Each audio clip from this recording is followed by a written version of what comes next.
emergency preparedness and emergency planning here in the state of California. And that's why we're here in El Dorado County, not far from our Office of Emergency Services, where so much of the work and preparation is being done for the next fire season.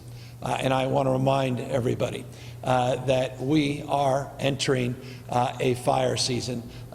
We just got out of a fire season in this state. Some have argued there are no longer fire seasons in the state of California, that it is a year-round challenge for all of us. But I want folks to know we are mindful of the threats. We are mindful of the understandable anxiety that this time of year presents to people, in addition to what's going on with COVID-19. And I want folks to know that we have been preparing for this upcoming wildfire season, and we're not stepping back our efforts. We're in fact stepping them up. The budget I will announce tomorrow will include enhancements for wildfire preparation and preparedness across the board, as well as suppression strategies and opportunities to be more resilient in our recovery strategies. In a moment, I'll lay out some very specific examples of budgetary enhancements, but let me just lay down a predicate. Just this last week, 246 wildfires have occurred here in the state of California. We just ran some numbers from January to May 10th last year. We had 675 wildfires. From January to May 10th this year, we've had 1,135 wildfires. Represents roughly a 60% increase this year compared to last year in the total number of wildfires. Doesn't surprise our team here, doesn't surprise many of the experts. We have had a below-average year of precipitation. The snowpack substantially below where it's been, or at least was last year. And so as a consequence, this has only reinforced our desire to do more and to be better in terms of our preparation. We had announced last year that we were focusing on 200 vulnerable communities in the state of California, and really focused our efforts on 35 high-profile vegetation and fuel management projects. 34 of those 35 have been complete. The one that's been delayed a little bit will be done in just 8 days, and that's around Highway 17 in the sort of south of Santa Clara County, more towards Santa Cruz. That project has been a stubborn project, but finally will be complete, as I said, just in a matter of days.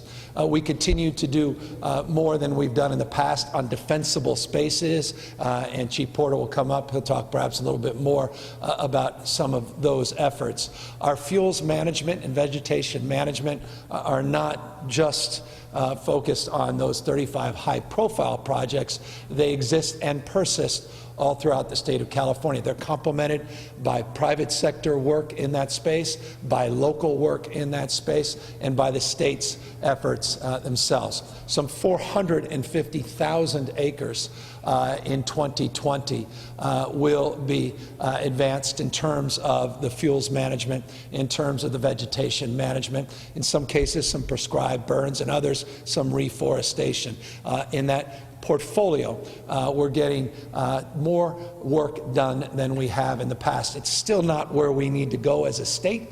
The size and scope of the state, we still have a lot more work to do in the future on vegetation and forest management, and there is no substitute for the work the federal government can be providing and advancing in this space as well. And we encourage, as always, our federal partners to help us with these efforts, because the overwhelming majority of land that exists in this state, wildland, is federal land. A very small percentage is state land, and again, private and local land. And so we continue to advance and look forward to securing even more support in that space.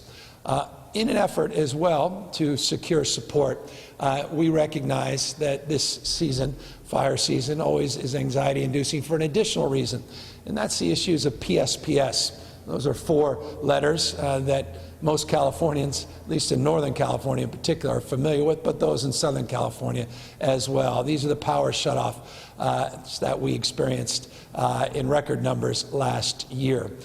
In an effort to do more and do better, as you may recall, a few months ago, the top story that focused our attention and focused our efforts in the legislature and in my office was working to help get PG&E back on its feet and out of bankruptcy, and to help the 3 other investor-owned utilities, or 2 others, 3 total in the state investor-owned utilities, to be more secure, and not only financially, but more secure in their capacity to invest in your future and our collective future. And what I mean by that is to make the investments themselves, independent of the state, federal, local, and private sector, to invest in their own efforts to secure their wires, their poles, to advance their undergrounding, to focus on secularizers and making sure that they have greater capacity in real time to have information with infrared cameras and weather stations, their efforts to do more on their own vegetation management, to secure their own aerial fleet, to provide more air support for recovery efforts, to do more on your behalf to secure wildfire safety and public safety. I want to update you just in those efforts. You may recall there was an effort that the legislature and our team advanced that required certain things from our investor-owned utilities. I want to update you on what those are and remind you of how important they are to our larger wildfire efforts.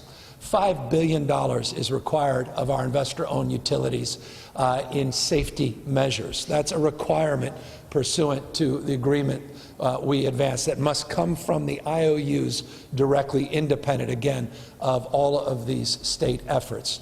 We created a wildfire advisory committee to focus on public safety. That is also a requirement under that bill and these efforts. We are announcing tomorrow in our budget, the Public Utilities Commission is building a team of 106 individuals that will create a wildfire safety division within the Public Utilities Commission. That division will become an independent entity, but right now it will start within the Public Utilities Commission. That division will 24/7 oversee the efforts of all 3 of our largest investor-owned utilities. We have a monitor now that we have put in place, for example, at PG&E, to independently monitor their safety efforts. We have safety mitigation plans, what we call wildfire mitigation plans, that are a requirement to be certified by the boards of these utilities and then ultimately by the Public Utility Commission, with an advisory committee that will advise the Commission. It's a way of saying we are in a place we've never been in the past in terms of oversight and accountability and transparency with our investor-owned utilities to help support these wildfire mitigation efforts. I am not naive that these utilities are where they need to be. Quite the contrary. In fact, PG&E is still in bankruptcy. They have the opportunity to come out of bankruptcy by June 30th, but a predicate of all of that are fulfilling the requirements of these plans. But we will do our part, and that is to make sure that there's real transparency and accountability to these utilities, and to make sure that they do justice to what they're promising and what has been promoted in terms of these requirements. So that's just a quick update on where the IOUs are. And by the way, I just do want to recognize that PG&E has significantly increased their number of weather stations, significantly increased their high-definition cameras, and has committed to new protocols on the PSPs, where they have committed to us a duration reduction of roughly 50% in terms of their time to provide what we refer to as an all clear and then turning on your lights. we'll hold them to account in that respect. I don't hold my breath in any of these categories. We've been sobered by the reality of PG&E in particular over the last number of years. But we are emerging in a different frame, in a different space, and a different framework of engagement now and oversight that I hope can allow people to rest, well, maybe not with both eyes closed, but one eye open, but rest assured that we are taking these efforts very, very seriously and holding this company to account in ways they haven't been in the past. So from the IOUs to the work that the Public Utilities Commission will be doing, to a budget that will increase at the Office of Emergency Services over the existing baseline budget approved last year by $127 million. We will be improving the budget of the Office of Emergency Service to provide for ongoing monitoring, not just of oversight related to wildfires, but also all other hazards. We talk in terms of all hazards.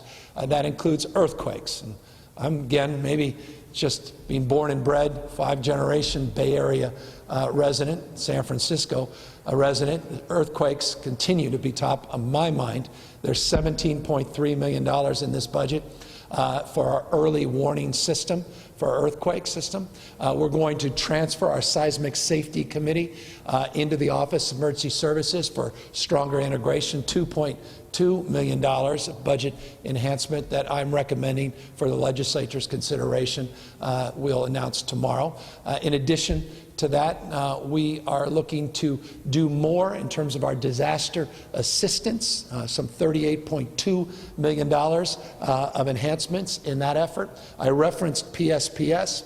We're going to put $50 million in the budget to help support grants for local counties to help in their efforts around PSPs. And by the way, that matters this year in particular because there's some concern around PSPs turning off the lights during the election.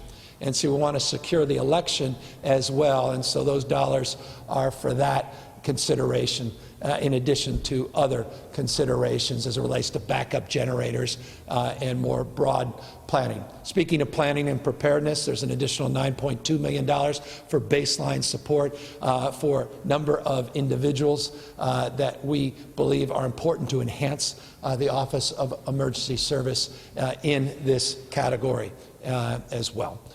Speaking of categories, I have neglected one, and it's important as I segue and introduce Chief Porter, and that's CAL FIRE in particular. Separate from the $127 million enhancement, the Office of Emergency Service above the current baseline that we're proposing to the legislature, we are also proposing $85.7 million enhancement to CAL FIRE, specifically to improve surge capacity and to hire critical personnel before the peak of this year's fire season. Roughly 600 additional personnel, we believe, are needed to protect people from wildfires to the extent we can protect you and help mitigate the ferocity of these wildfires. So this is a significant enhancement in terms of the overall ranks at CAL FIRE, and we're just going to hold the line on that. We're going to work with the legislature, and I hope together we can together hold the line in terms of the importance of these personnel. So that's an enhancement in that space. I can mention a number of others from work we're doing with Technosilva in terms of predictive modeling, which is important, new tools, new technology that will bring to bear, which will also help with our wildfire efforts. But foundationally, people. There's no substitute for people. And those people, by the way, will also be supported by these engines. We're able to get, by July of this year, we will have an additional 26 new engines all throughout the state of California, including 4 incident command units that will also be deployed by July 1st. We're going to have other equipment, even outside of just these engines, and they include new Black Hawk helicopters. You may recall we promoted the procurement of 12 Black Hawk helicopters. We're not going to walk that back. It's just too important in terms of our mutual aid and public safety in the state of California. I want folks to know those helicopters are now arriving. The first one came in October of last year. In fact, it was just used in that red fire up in Tehama County.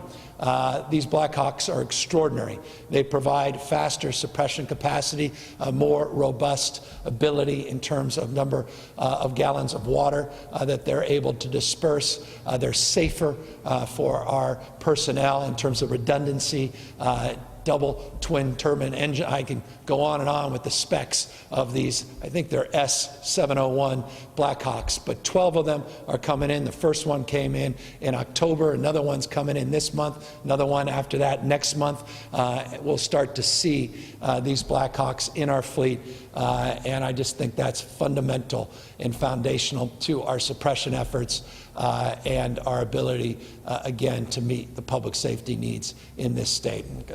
We can talk another time about the C-130s. All those things are baseline. We're continuing to bring into this new year. So look, let me now bring in, I think I've said enough on this topic, at least for the moment.